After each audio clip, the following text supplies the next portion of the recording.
Korea ప్రపంచానికి కొరుకుడు పడని నియంత కిమ్ జోంగ్ ఉన్ పాలనలో 15 ఏళ్లుగా మగ్గుతున్న దేశం. మిగతా దేశాలు ఏమనుకుంటున్నాయో అతనికి పని లేదు.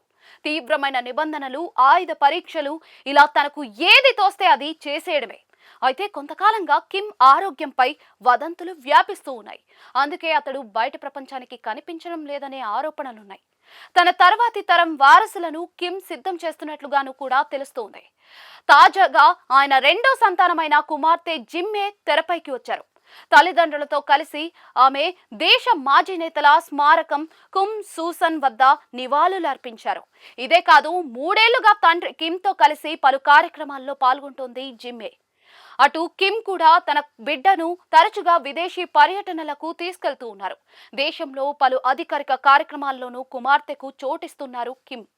దీంతో ఉత్తర కొరియా కాబోయే రాణి ఆమెనే అని, అది కూడా త్వరలోనే జరుగుతుందని చెప్తూ ఉన్నారు. ఉత్తర కొరియాలో ఏం జరుగుతోందో బయట ప్రపంచానికి తెలీదు. విదేశీ నిఘా వర్గాలు పసిగట్టి బయట పెడితే తప్ప. ఇప్పుడు ఇలానే ఆ దేశంలో అధికార మార్పిడి కూడా జరగనుందని తెలుస్తోంది. కొత్త సంవత్సరం నేపథ్యంలో కిమ్ తన భార్య రిసోల్ జూతో పాటు కుమార్తె జిమ్మేతో కలిసి దేశ మాజీ నేతలకు నివాళులర్పించారు. ఇక కిమ్ ఇతర దేశాల్లో పర్యటించడం చాలా అరుదు. రష్యా లేదా చైనాలో మాత్రమే టూర్లు చేస్తూ ఉంటారు. ఇలా గతేడాది చైనా వెళ్లిన సమయంలో తన కుమార్తె జిమ్ను కూడా తీసుకెళ్లారు.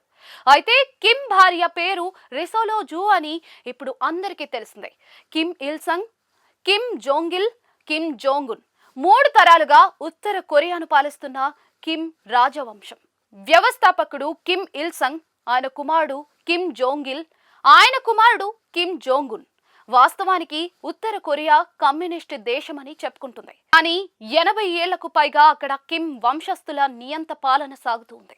ఆ క్రమంలో తొలిసారిగా మహిళ కిమ్ కూతురు కిమ్ జూయేకు పగ్గాలు దక్కుతున్నట్లుగా స్పష్టమవుతోంది.